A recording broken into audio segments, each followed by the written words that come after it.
Bom, gente, vamos lá então. Mais um ano aí, mais uma conferência online. E infelizmente a gente não pode estar junto, mas se Deus quiser, o ano que vem a gente vai estar lá junto lá e de frente. Mas vamos que vamos, né? Bom, eu vou falar aqui um pouquinho aqui sobre Delphi Jenkins, tá? O nome da palestra aqui é Delphi Jenkins, né? Ganhe tempo acabando com os erros. Vocês vão entender por que eu coloquei esse título. É uma palestra um pouco falando mais sobre como seria ciclo de vida do software, como encaixar o Delphi com o Jenkins, mas eu quero tentar no finalzinho mostrar para vocês um pouco do que eu faço com os dois. Vai ter um mão na massa, como sempre são minhas palestras, né? Bom, meu nome é Regis, para quem não conhece, né? Deixa eu só pular aqui o... Então, minha formação é em sistemas de informação, tá? Eu sou embarcadeiro MVP aí já há algum tempo. Sou lá criador e mantenedor dos componentes da CBR, né? Vários deles escritos por mim. Eu desenvolvo software aí há algum tempo já para a área comercial, automação. Já tem um bom tempo, tá? Eu já não vou falar quanto, não, para não entregar a idade. Bom, eu, como todo cara que desenvolve software, aí, sou apaixonado por aprender coisa nova em tecnologia, né? E estamos aí tentando melhorar o ambiente Delphi aí, trazendo um pouquinho de boa prática, que o pessoal acha que Delphi tem que ser igual lá, era na década de 90, né? E não é, né? Vamos botar ordem nesse faroeste. Atualmente eu trabalho como engenheiro de software numa empresa na Irlanda, né? O Occo. E nas horas vagas, cozinheiro aí, quem me segue no blog, nos canais, já deve ter visto lá um pouquinho disso. Cozinhar é praticamente o mesmo que programar. Então, acho que é por isso que dá certo. Antes da gente começar a falar de Jenkins, essa coisa toda, e como usar isso no nosso dia a dia para melhorar, né? Vamos falar um pouquinho sobre ciclo de vida de software. Eu não vou ficar lendo slide, tá? Isso aqui é só para depois, na hora que vocês forem ver a palestra aí gravada, lembrando que todas as palestras ficam gravadas, então, vocês se situarem, né? Então, assim, nosso dia a dia, né? Geralmente o cliente chega na gente, pede lá alguma coisa, né? Seja o software do zero, ou seja sei lá, uma nova tela mirabolante lá que vai fazer tudo para ele, né? Ou uma simples rotina de cálculo de nota eletrônica, sei lá. Né? Então, basicamente é isso aí que está na tela, né? Você vai definir o esboço do que você precisa fazer, né? Os requisitos para aquilo, projetar, né? Como que eu vou fazer isso? Aí, assim, eu não vou entrar em minúcias, né? Tecnologia, etc. Não. Vamos. O, o arroz com feijão, né? Você vai desenvolver aquilo, seja um incremento do que você já tem, ou seja, do zero, né? Você precisa validar aquilo e você precisa colocar isso funcionando no dia a dia, né? Integrar ao que você já tem e entregar ao cliente, né? Então, basicamente, eu vejo isso aí em três etapas, né? Levantamento e desenho, a arquitetura, a implementação em si e a entrega ao cliente, né? Isso aí é para qualquer coisa em software, tá? Nós somos engenheiros, então tudo para nós é projetar, construir e entregar. A mesma coisa que fazer uma casa, por exemplo. Você vai ter que fazer o projeto da casa, você vai ter que construir a casa e você vai ter que entregar a chave para o cliente morar na casa, né? E só que, é claro, nessas três etapas aí existem várias outras, né? Então, sempre que você faz alguma coisa no teu software, você vai lá e muda ou desenvolve do zero, é sempre isso, não muda, né? E para nós é um pouquinho mais complicado do que para o resto, no meu ponto de vista, apesar que não, nem tanto, mas chegar a ser, porque entre meios, essas três etapas aí, todas as etapas menores que envolvem cada uma delas, existe aquela coisa do eu preciso validar, eu preciso testar, eu preciso saber se está legal, independente da forma como você trabalha, se é usando o XP, se é usando a Scrum, se é usando Horse, programação Horse, né? Você sozinho lá, né? Independente de você ser uma equipe ou programador herói, você sempre vai ter que passar por essas 3 etapas e todas as consequências de cada uma delas, né? Esse é o ciclo de vida do software. E aí, mesmo depois da entrega, ainda tem toda aquela. Não vou entrar naquela parte de manutenção, né? Você fez o software, entregou para o cliente, ainda tem manutenção, né? Se a gente for pensar bem, a manutenção é boa parte do que é a vida do software, na verdade, né? A maior parte do ciclo do software. Mas essa questão do desenvolvimento, até você entregar para o cliente, basicamente é isso, né? Deixa eu passar para o próximo aqui. E aí, nesse contexto, né, que a gente simplificou bastante, né, nasce a ideia, então, da integração contínua e a entrega contínua, né? Vamos falar aqui sobre um pouco de integração contínua. Isso é uma ideia que vem do XP, né? É uma ideia ágil, metodologia ágil, e ela visa garantir, então, que toda alteração no seu software ela seja integrada da forma menos dolorosa possível. O que quer dizer isso? Olha, eu fui lá, eu fiz, então eu vou ter todo um ciclo aqui de teste para quando eu implementar, quando eu colocar isso no software, né, quando eu pegar essa peça aqui e colocar no software, lá do outro lado o cliente não tenha aquele impacto grande, né? Quem aí nunca, né? Eu acho que nenhum desenvolvedor no planeta não passou por isso, de fazer, testar e chegar lá no cliente, pum, acontecer uma coisa totalmente diferente aí do esperado no laboratório, né? Por que isso acontece? Porque a gente não trabalha, geralmente, com todo esse ciclo, né, de teste e implementação, tá? Então, aqui só para a gente ter uma ideia, né? Então, eu gosto de fazer a palestra mais dinâmica, tá? Vou abrir para perguntas no final, mas, gente, se quiser colocar no chat aí, eu vou vendo, já vou interagindo com vocês. O pessoal que está acostumado comigo aí sabe que a coisa é bem tranquila, né? As ciências esotéricas e não exatas. Eu gosto dessa brincadeira. E, realmente, desenvolver software é uma caixinha de surpresa. Mas a gente pode diminuir isso, né? Essa questão. Eu não estou dizendo que a gente vai acabar com isso, é impossível. Eu vou dar um exemplo clássico. O cliente chega lá, pede um negócio, durante o desenvolvimento ele, mas podia ter mais isso.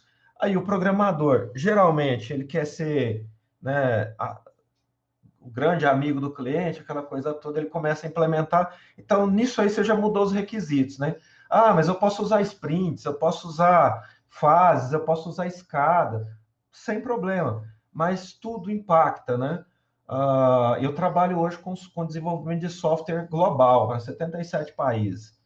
Então, querendo ou não, uma coisinha que você mexe ali vai impactar, né? E aí é que entra a grande sacada da integração contínua, é tentar minimizar esse problema. Mitigar ele é muito complicado, tá? Tá parecendo eu olhando para o lado aqui, porque eu estou olhando para o chat, tá, gente? Então, assim, a ideia não é mitigar, mas a ideia é diminuir o máximo possível. Aí o pessoal vai pensar assim, poxa, mas isso só serve para empresa grande. Não, isso serve para qualquer um. É igual, quando eu comecei a trabalhar com software alguns anos atrás, eu usava SVN, né? E aí o pessoal falava, isso é bobeira, você programa sozinho, para que isso? Aí o cara ficava fazendo backup todo final do dia em arquivo zip, colocando sei lá onde, né?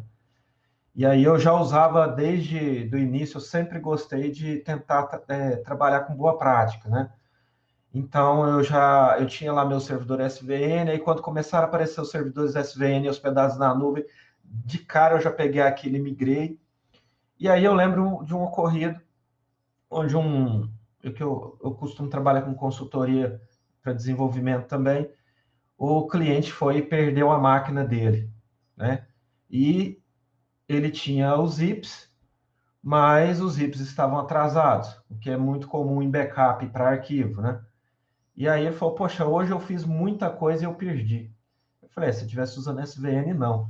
Aí beleza, né? Passado um tempo ele precisou voltar alguma coisa, aí ele tinha apagado o zip. Aí ele começou a pensar, pô, esse negócio que você está falando de SVN, isso realmente cola, né? Vamos implementar isso aqui. E aí depois veio o Git, né, que é muito superior ao SVN. Então, mesmo trabalhando sozinho, hoje eu uso o Git, né, já há um bom tempo. Não vou entrar em porquê de não usar SVN ou Git, tá? Mas, assim, cada um tem suas vantagens, e aí isso é uma outra palestra.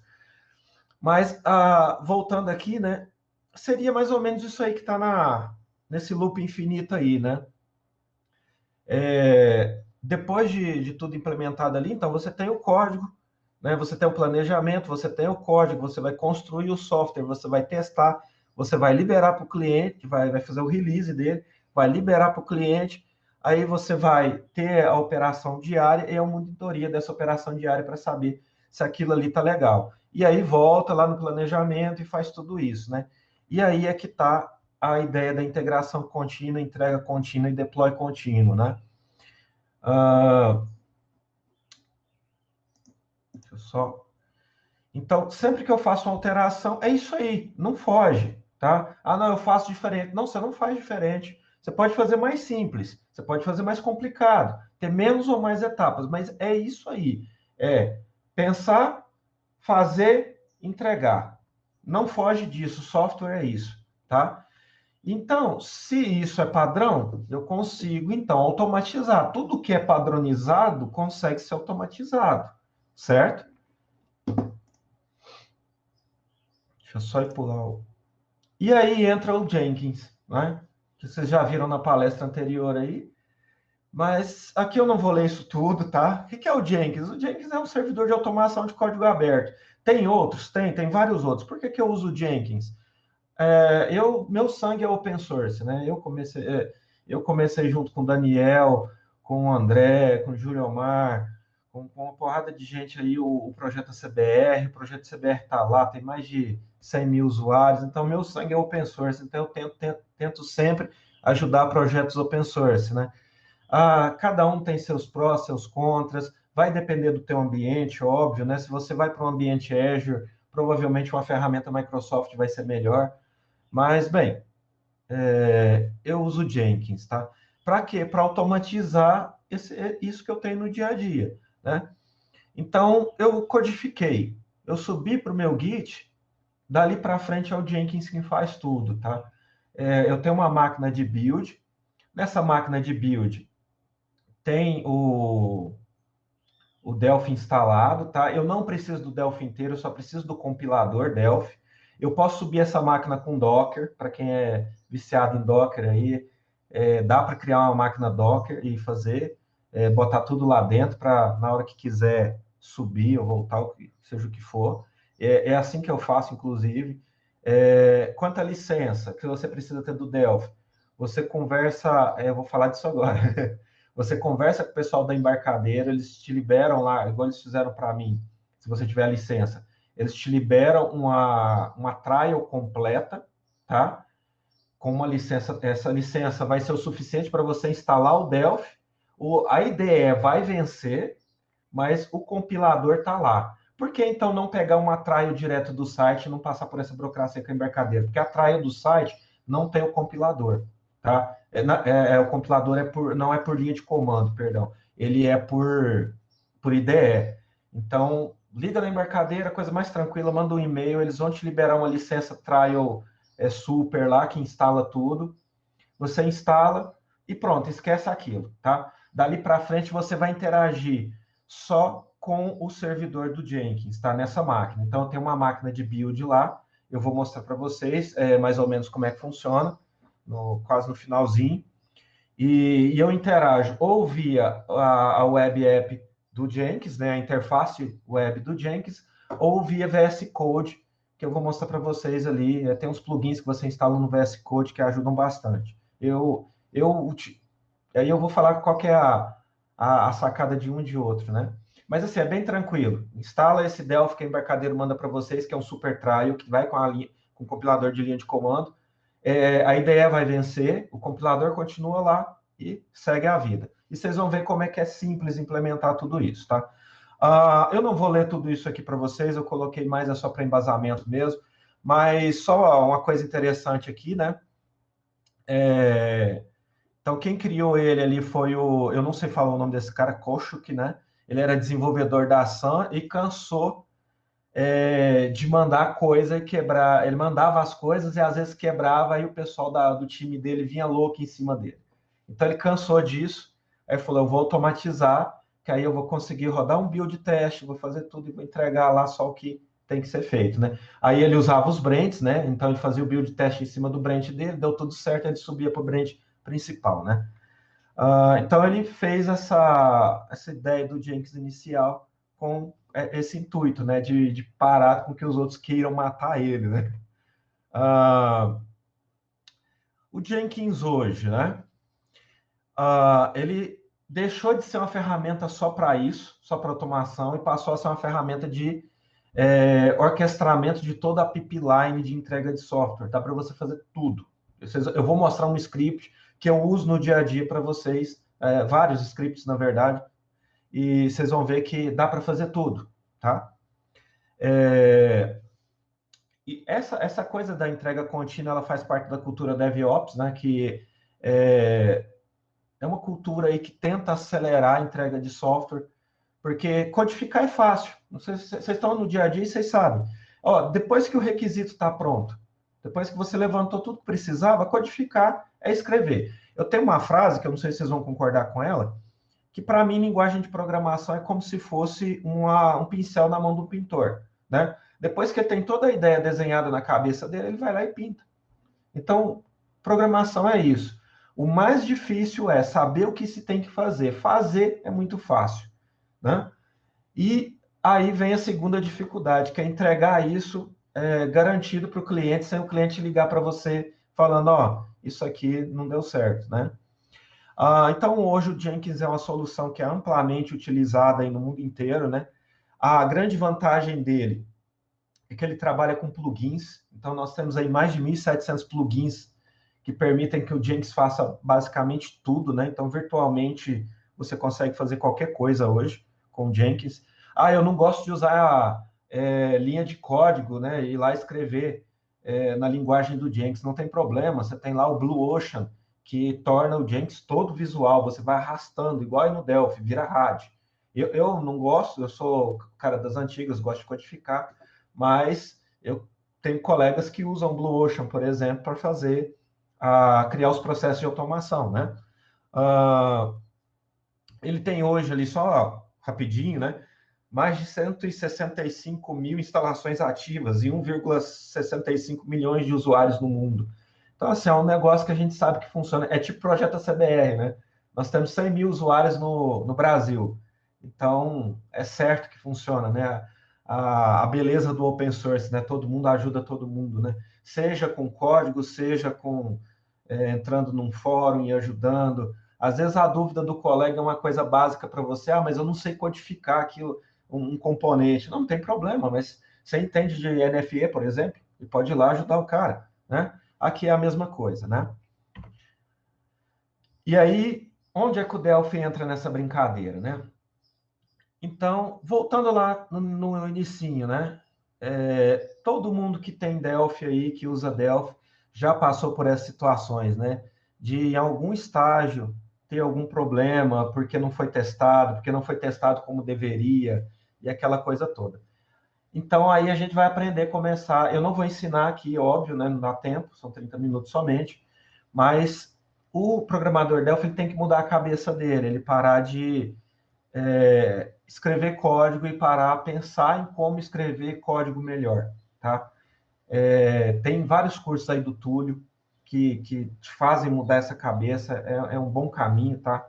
Vai lá no site do Túlio lá, e o Túlio é uma pessoa também que tenta mudar a cabeça do programador Delphi para que o pessoal ainda programa muito como se fosse na época do Delphi 7, Delphi 5, década de 90. Gente, nós somos engenheiros de software, nós temos que codificar menos e produzir mais, né?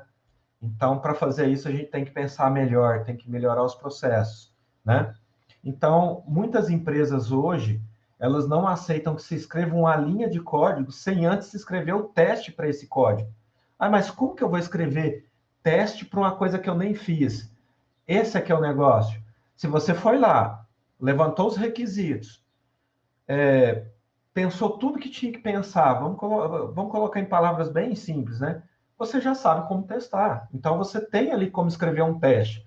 Então, você vai trabalhar orientado a teste, não orientado a código. Seu código vai ser melhor com isso. Tentem mudar a cabeça para isso. Ah, mas isso só funciona com equipe. Não, minha gente, não funciona só com equipe. O cara sozinho faz isso, tá? O cara, e ele trabalha menos e melhor, tá? Eu falo uma coisa, o cara que trabalha sozinho, ele tem dois problemas. Porque ele tem que, além de programar, ele tem que vender, ele tem que ganhar o pão dele de cada dia, né? E vender é complicado. Então, você tem que diminuir o tempo desenvolvendo para poder focar mais no seu negócio, tá? Então, a ideia é essa, é você perder menos tempo codificando, errando durante a codificação, né? Então, olha, vou dar um exemplo clássico, né? Que é o que eu sempre uso. Os cálculos de NFE são conhecidos. Não existe outra forma de fazer o NFE. Ah, mas tem vários cálculos, tem ST, tem PIS, tem CONFIS, tudo bem, mas tudo isso é conhecido e mapeável, e dá para fazer testes para isso. Então, por que não você não criar os testes, você ter sua rotina de cálculo, e toda vez que você mudar ela, você rodar os testes novamente para saber que não impactou em nada. Ah, sei lá, eu mudei a base de cálculo do PIS e CONFINS. O que te garante que não mudou a base de cálculo do ICMS, por exemplo? Entendeu? Ou do ST.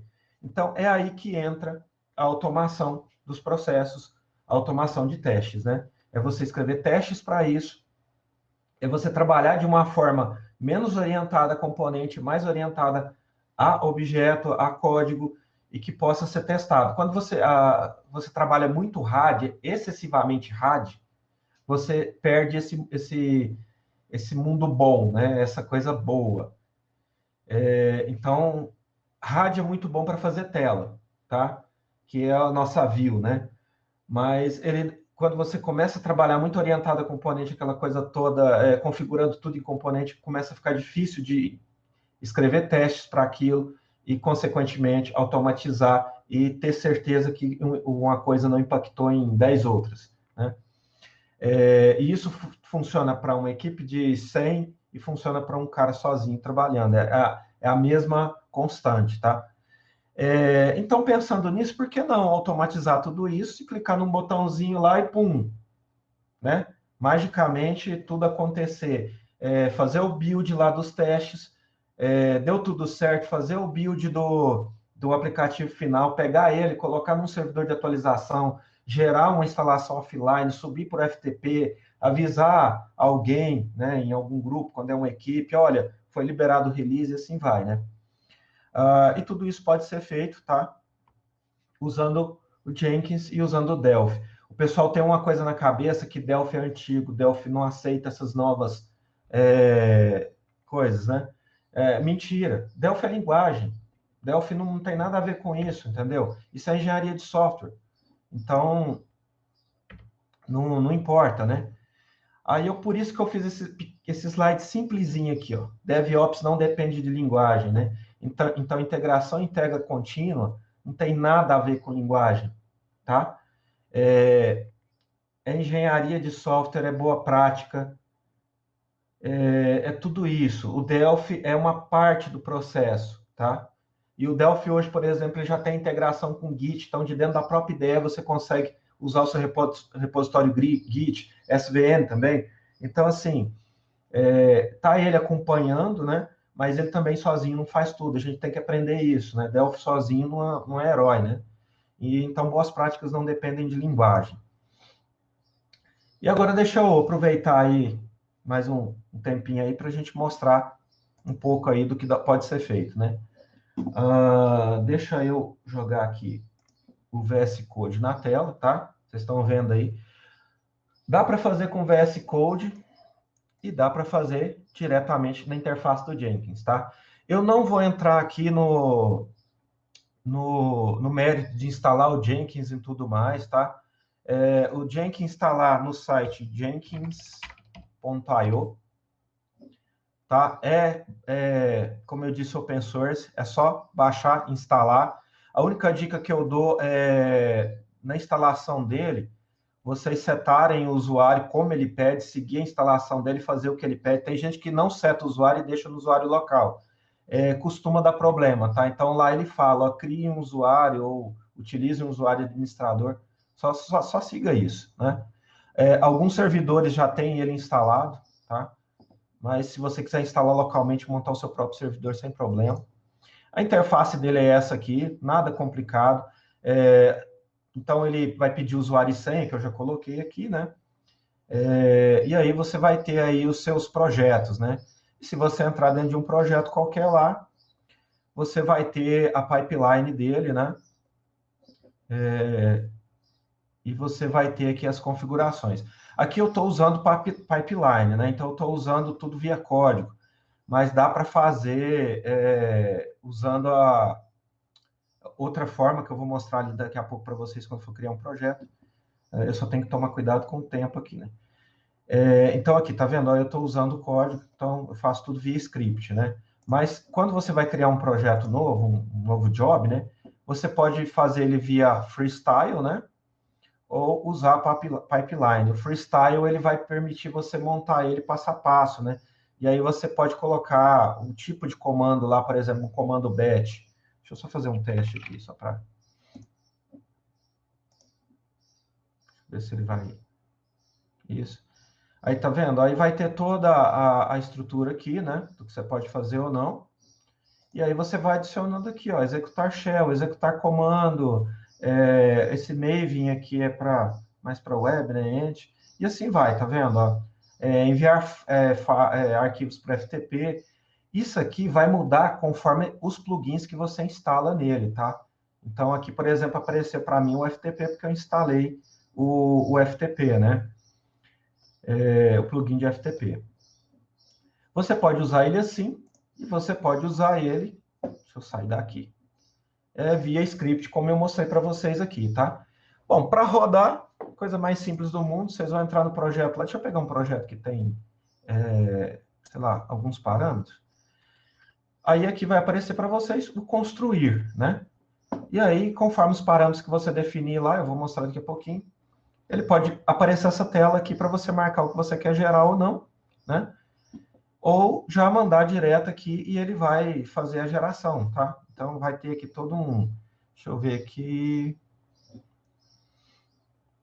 Aqui, ó. Então, vai ter todo o passo a passo, tá? De geração lá, conforme instruído a ele, né?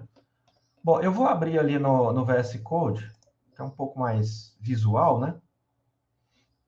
Então, tá aqui. O VS Code tem alguns plugins para o Jenkins, tá?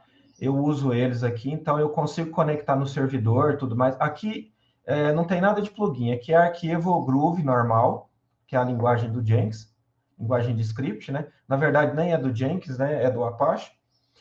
E aí, no final, aqui, ó, eu instalando os plugins, esses plugins aqui, ó, Jenkins Jack, ele permite eu conectar no meu servidor ou em outros servidores, e lá eu vou ter minhas pipelines e vou ter os jobs. Então, eu posso vir aqui, anexar um script e rodar ele a partir da interface do VS Code, tá? Depois, se alguém quiser saber mais a respeito disso, eu vou deixar os contatos no final e a gente vai falando em off, só para não perder muito tempo. Eu acho que minha palestra vai até 10h20. Tem que correr aqui um pouquinho. Então, basicamente, o script está aqui, ó. Vou pegar um script mais simples, né? Então, eu tenho aqui a minha pipeline, né? Eu tenho alguns parâmetros aqui que eu defino, tem algumas constantes aqui de ambiente, né? Que eu posso setar. E aí eu começo aqui com os estágios, né? Os passos. Então, aqui, por exemplo, na inicialização, eu faço uma geração de número de versão conforme o meu padrão. Aí eu vou lá e mudo isso no projeto do Delphi. Eu faço o build, né? Faço a compactação do executável, nesse caso aqui. Antes do build aqui, eu poderia entrar com um estágio, por exemplo, para fazer rodar os testes. Então, eu faria o build do projeto de testes e rodaria ele. Se desse erro ali, ele já pararia ali, né? Esse caso aqui não tem. Aí eu compacto, tá vendo? O executável. Aí eu assino o executável.